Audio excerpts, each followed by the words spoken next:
L'objectif de cette vidéo est de définir le logarithme népérien et d'étudier ses propriétés en tant que fonction. Alors pour construire la fonction logarithme, je vais m'appuyer sur un théorème que vous avez vu et travaillé pendant les vacances, qui est que toute fonction continue sur un intervalle admet des primitives sur cet intervalle. Eh bien, je vais utiliser ce théorème pour définir la fonction logarithme. En effet, si je prends la fonction inverse, c'est une fonction qui est continue sur l'intervalle ouvert 0 plus l'infini. Je sais donc qu'elle admet des primitives sur cet intervalle. Et on sait exactement comment exprimer ces primitives, on sait les représenter sous forme intégrale. On sait que toute primitive de 1 sur x s'écrit comme l'intégrale entre a et x de dt sur t, où a est un nombre réel strictement positif. Eh bien, par définition, la définition qu'on va prendre pour la fonction logarithme, c'est que le logarithme de x, c'est l'intégrale entre 1 et x de dt sur t, autrement appelé l'unique primitive de la fonction qui a x associée 1 sur x sur r plus étoile, qui s'annule en 1. Alors évidemment, le mot unique, il ne va pas avec primitive. Le mot unique, ici, je peux l'utiliser par association à qui s'annule en 1. Puisque je sais que toutes les primitives sont égales à une constante près, à partir du moment où j'ai une valeur d'annulation de la fonction, eh bien je peux dire que la primitive que je définis par ce biais, elle est bien unique. Donc une conséquence déjà immédiate de cette définition, de la définition de la fonction logarithme, c'est que déjà la fonction logarithme est dérivable sur r plus étoile. Puisque par définition, une primitive est une fonction dérivable et, de plus, je peux assurer que la dérivée de la fonction log prise en x, c'est égal à 1 sur x, ceci étant valable évidemment pour tout x strictement positif. Donc on a une fonction dérivable dont on connaît la dérivée. Par ailleurs, comme c'est l'unique primitive de la fonction qui est ici qui s'annule en 1, on sait également que ln de 1 est égal à 0. Donc on peut déjà, de par la définition de la fonction logarithme, obtenir sa dérivée, et donc, par voie de conséquence, sa continuité sur l'intervalle r plus étoile, la valeur de sa dérivée est le fait qu'elle s'annule en 1. Alors ensuite, ce qui va nous intéresser, ce sont les variations de cette fonction. Étant donné que la dérivée est positive, et même strictement positive, on peut donc, en deuxième conséquence, dire que la fonction ln, elle est strictement croissante sur r plus étoile.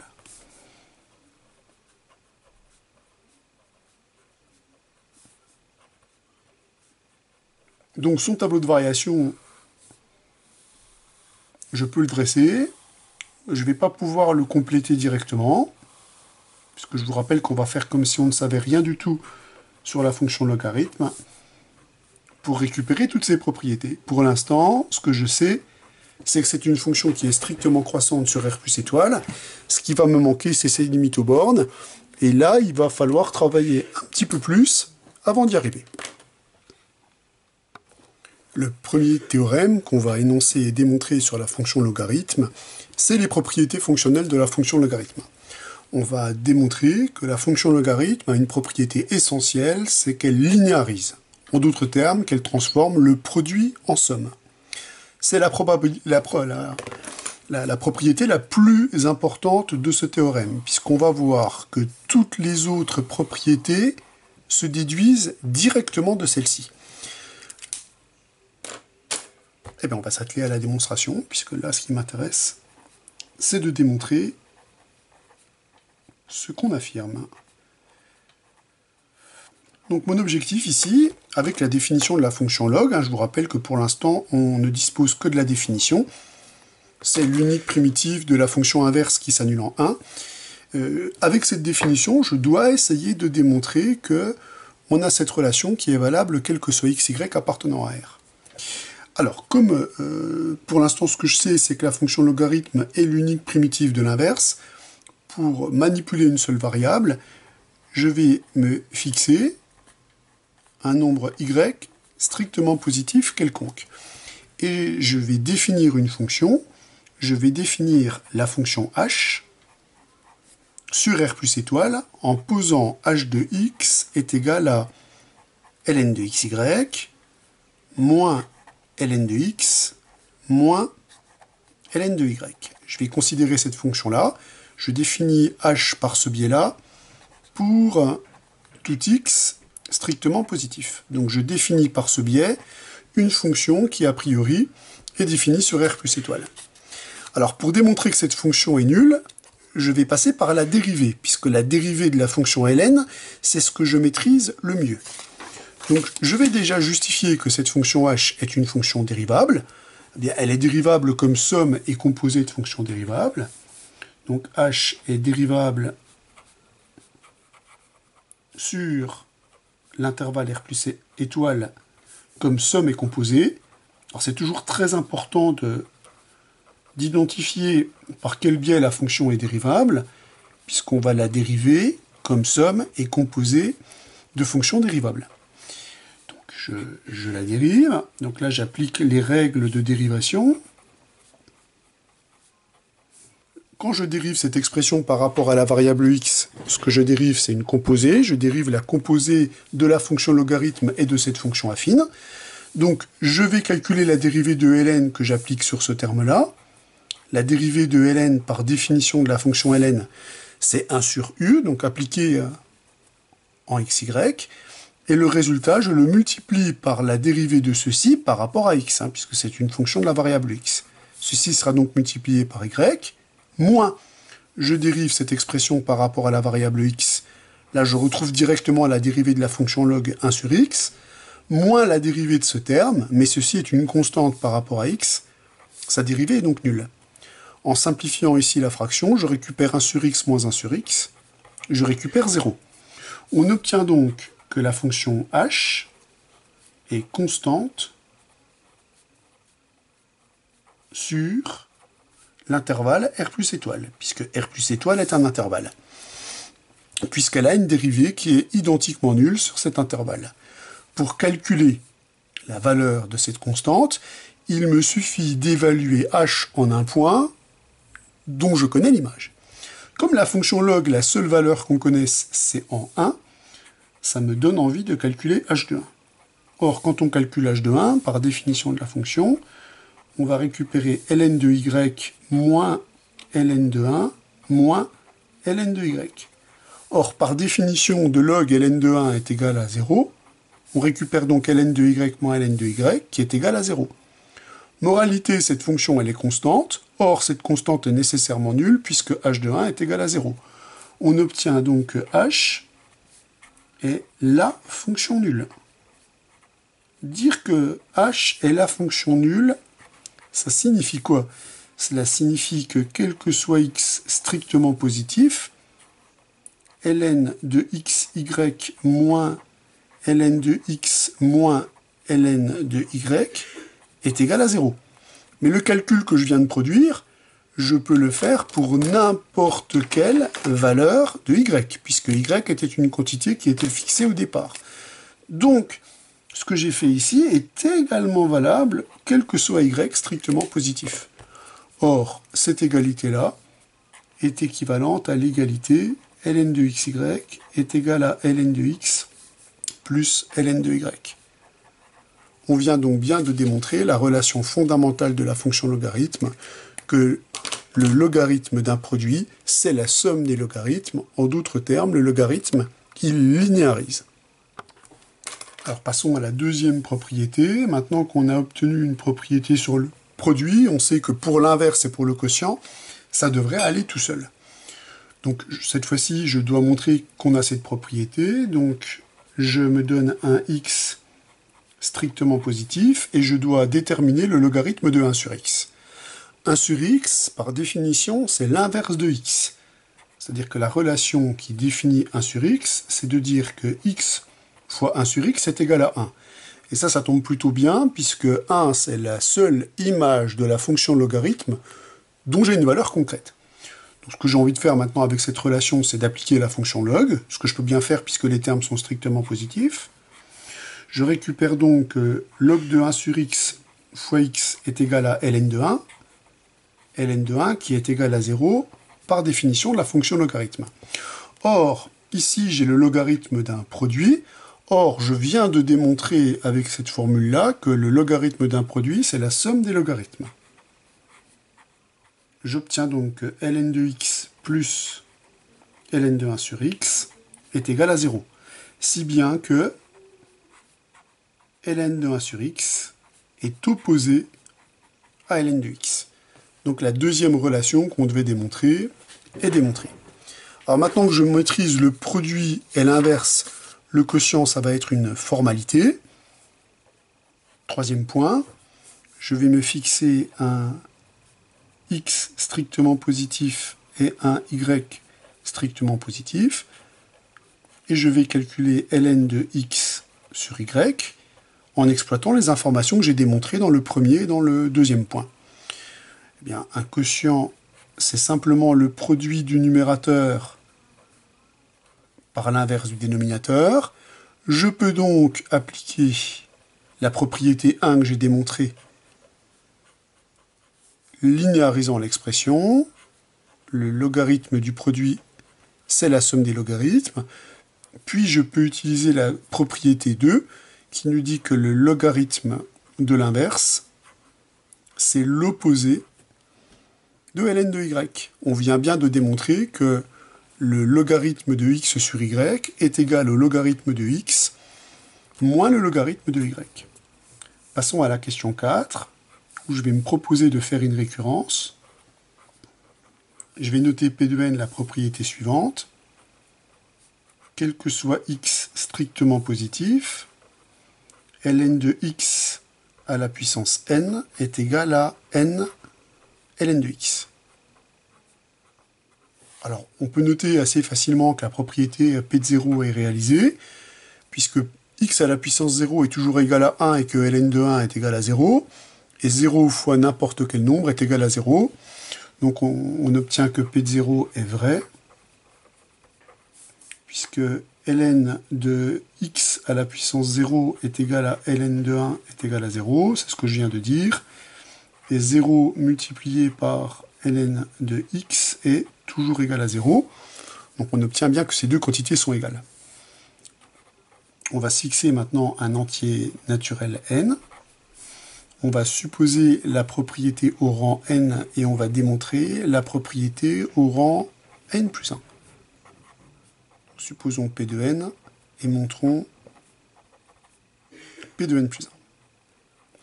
Donc je vais déjà bien observer ce que je dois démontrer. Ce que je dois démontrer, c'est cette propriété en remplaçant n par n plus 1. Donc je vais déjà me donner un x positif, et je vais calculer ln de x à la puissance n plus 1, en espérant démontrer que ceci c'est n plus 1 fois ln de x. Évidemment, j'ai le droit d'utiliser toutes les propriétés qui sont ici, puisque je les ai déjà démontrées. Alors ça, c'est la même histoire que ce qu'on a vu dans plein de démonstrations multiplicatives, c'est-à-dire on casse déjà la puissance en deux, ce qui me permet d'utiliser la première propriété, le logarithme linéarise, on obtient donc la somme de logarithme de x à la puissance n plus ln de x. Et là, maintenant, je peux utiliser mon hypothèse de récurrence qui indique que ceci est égal à n ln de x pour n'importe quel x réel positif. Plus ln de x. Je peux ainsi factoriser ln de x dans l'expression et le facteur que je récupère, c'est n plus 1. On vient donc de démontrer que ln de x à la puissance n plus 1 est égal à n plus 1 fois ln de x, ce qui prouve que P de n plus 1 est vrai, et ce qui permet de démontrer donc que quel que soit x strictement positif, quel que soit n appartenant à n, on vient de démontrer que ln de x à la puissance n est bien égal à n ln de x. Alors, il reste à regarder ce qui se passe quand n est un entier strictement négatif. Donc, je vais me donner soit n un entier naturel, et ce que je dois calculer maintenant, c'est ln de x à la puissance moins n, et montrer que ceci, c'est moins n fois ln de x. Alors, les choses ne sont pas très compliquées. Pour me ramener à une puissance positive, je vais écrire la définition d'une puissance négative. Une puissance négative, c'est le log de 1 sur x à la puissance n, ou autrement écrit, le log de 1 sur x à la puissance n. Or, nous, on vient de démontrer que le log de n'importe quel nombre réel strictement positif à la puissance n est égal à n, le log de ce nombre. Or, ln de 1 sur x, de par la question 2, c'est moins ln de x, donc on récupère bien moins n ln de x.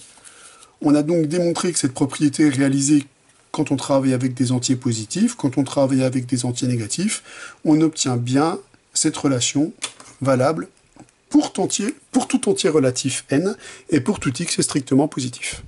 Donc les propriétés fonctionnelles fondamentales de la fonction logarithme sont établies. Alors on peut encore généraliser cette propriété fonctionnelle en disant que pour une série de nombres réels strictement positifs, le logarithme de leur produit est égal à la somme de leur logarithme. Qu'on peut écrire comme ça avec le symbole produit et le symbole somme. Donc il faut vraiment que vous compreniez, c'est la propriété remarquable du logarithme, hein, c'est que le logarithme il linéarise. Donc on va même l'écrire, hein, le logarithme linéarise, transforme le produit en somme. Transformer le produit en somme, ça s'appelle linéariser. Donc le logarithme, il linéarise, c'est vraiment sa fonction principale. Alors, ce qui nous manquait, vous vous rappelez, c'était de déterminer les limites aux bornes de l'ensemble de définition. Alors pour ça, je vais utiliser les propriétés que je viens de démontrer en calculant ln de 2 à la puissance n, par exemple.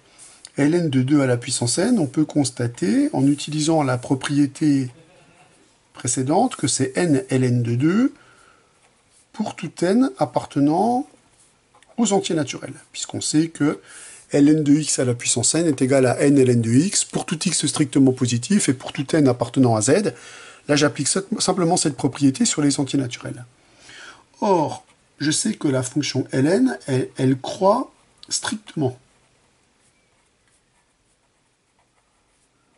Ce qui m'assure que ln de 2, et c'est pour ça que je l'ai choisi comme ceci, est strictement plus grand que ln de 1, et donc ln de 2 est strictement positif.